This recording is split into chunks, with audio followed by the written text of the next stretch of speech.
composing gloves here, and today I'm going to show you how to make this sound.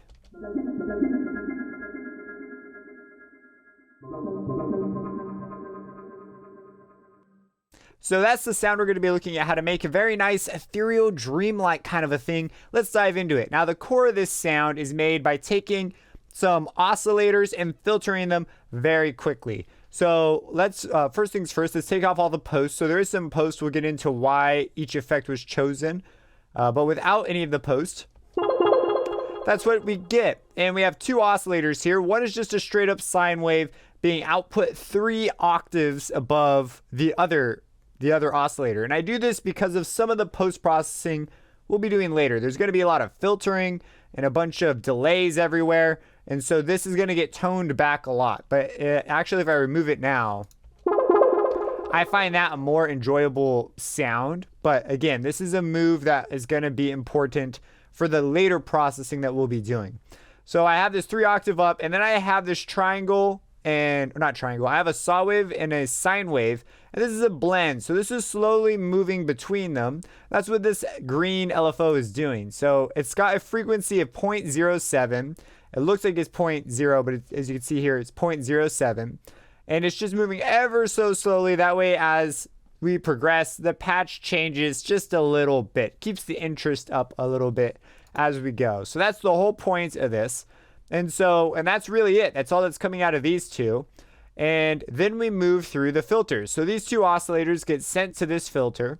And I've set the resonance at 65 and the drive at 25. Honestly, you might want to even put the drive a little bit lower. You might like the more driven, distorted sound, but I settled around 25. And the cutoff right now is attached to this envelope. So this is the important idea. This guy jumps on top of these two and just filters it really fast. So the envelope has a very fast attack and a very fast decay. The sustain is set at 0 and the release is set at 5.1. These two being down is important because we're going to reveal the sound and then remove the sound. If I actually hold a note, that's what happens if I let the envelope play out. But we're making a patch with the intention of the notes being played for a very short amount of time. So this envelope has been set up so that it reaches up and then it comes back down very quickly. The range that you pick this to happen over is very important because we have this 3 octave sine wave that's above by 3 octaves. So I wanted it in a higher region, but if we want a more mellow laid back tone, we can bring this down. And you can get something like that. And if we remove the sine wave from here, that's what you get. So this is still an important component. And this is one that if you're going for a standalone patch with like no external processing, this is probably more of what you'd want to do. I spent a while picking this value, so I kind of want to stay right at it. Now we have a reverb, a delay, and another filter. Now none of these things are being automated. The reverb is just the convolution reverb that is included, and I'm using the 1 valve plate. If I take it off, this is what it sounds like. So kind of an important move, adds the space in. So that's our first reverb. You're going to see more of these as we go. We also have our first delay, and it's just 1/8, 1/8. So 1/8 notes out both left and right with a feedback at 50%. Not a lot to say here, but this is what creates the delay. Otherwise, it'd be just this static thing, and I wanted this sort of arpeggiated, like dream space-like thing. You know what I mean. And then we've also got a filter here, and this one has just been set as a static filter, tonal shaping. If we get rid of it, not the most important move here. So that just wound up in there as part of the process. But that's the patch as a whole. That's pretty much everything I'm using and while I'm using. Let's move over to the post-processing effects. So very easy to get set up. I do want to mention some of the effects. You need to make sure that when you go into the tab on processing in FL, you've got used fixed buffer size on. Some of the effects will crackle and make distortion if you don't have that on. That's an FL Studio thing. So just be aware of that if you're having like weird crackling problems. Note-wise, I've just got 2 chords and they're playing extremely short notes. And that's all that's there on the note-wise. Now let's start getting through the mixer.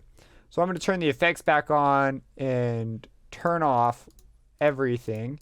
So our first effect here, now I'm going to show you probably a lot of plugins you don't have, but just find plugins that do similar things. It's not important that you have these specific plugins. So this one's called X, and it's one I really like to grab. It is a stereo shaper, and it's got some Haas effect going on in there, some Doppler effect as well, and just a stereo widener, and it responds dynamically. So it is a really cool plugin. You could create something like it with a chain of effects. But basically the idea is I just wanted a plugin that would change the stereo field. So if you have plugins that do stereo field change and stuff, that's what you want to use. I tossed this on there, found a preset that I liked, and then I mixed it in a little above halfway. So with this on it, let's do without first. This is what it sounds like. And here it is with.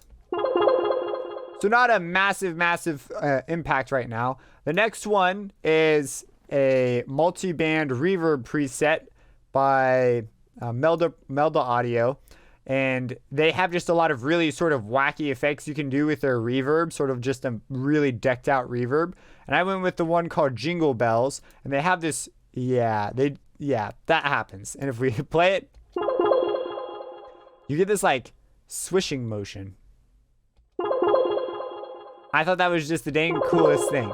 So next we've got a delay. Now this is a stock FL, and it's just a delay. We are on the delay 3 preset, I believe. I was going a lot for presets because I already knew what I wanted, and I knew that there were presets that are going to get me close to what I wanted. The reverb, the second reverb was chosen just because I wanted something kind of strange, and I know that Melda tends to have presets that can deliver that kind of stuff.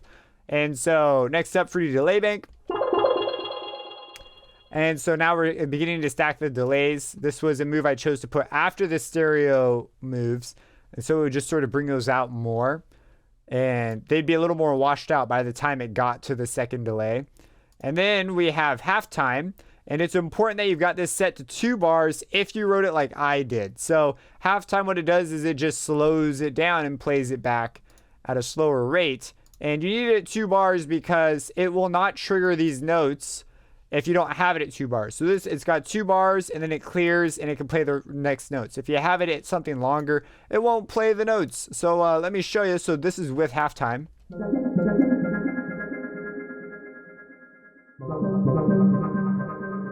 So that's where the lowness comes from, and also why that 3-octave sine wave is in there. Right at the very get-go, this very first move, this thing. So, all right, we've got that all settled after halftime. And you could use gross beat to do something similar. I actually have a gross beat down here. Another reverb, again, not important what reverb it is, just pick one and find something cool. I am blessed and have the Pro R, and so I decided to use this one. I wound up using Bright Snare Chamber. I was just digging for things that would kind of mellow the sound out even further. And it was beginning to shape up quite nicely at this point. The last thing I was looking for was just some interesting phasing / chorusing. And you might not think of that when you think of gross beat, but gross beat actually has a static chorus or phaser, whatever it's called, preset, static flange. And it's a really interesting kind of a sound.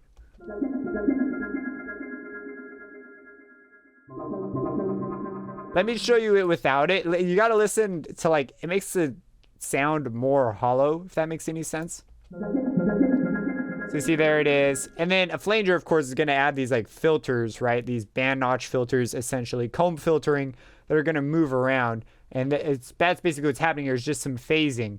But I just find using gross beat to do it, I like the flange that it produces. It's not like overdone.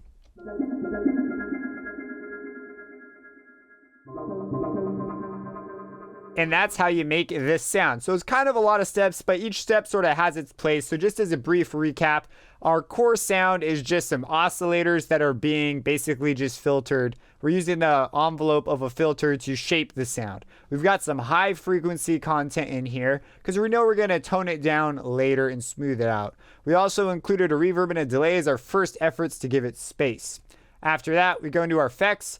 We mess with the stereo field a bit by using some stereo imagers and a reverb, a rather wacky reverb. And then we go to our second delay, which is now receiving sort of this more washed out stuff and adding additional delays. And so we're beginning to really open up the sound field. After that, we slow it down. There's a variety of ways to do this. I chose to do it this way. And slowing it down, we hit a reverb, another one, again, not important. And this is just to help because these two are sort of coded. So when it hits this space, it's going to be coded in the reverb, and that reverb is going to be slowed down as well. And so I wanted some like actual reverb to go with the output of that. And so I'm just sort of layering it on. I want a really thick sound. And then we hit a gross beat, which is just being used to add some chorusing. In this case, it's flanging. And I just really like that. I wanted a lighter touch to it. I really like how it came out. And that's how you make this sound. If you have any questions, let me know. Subscribe and have a blessed day. So buckle up and settle in, cause I'm getting down to my 8-bit jam. When the swingers sing and the piano plays, I felt so good I could dance all day. But not with you, oh no, not yet. I'm not skipping out on my duet. Let the drums roll in, let the moving start. Get up, get down, but don't pull apart. It's the swing, not the singing. Don't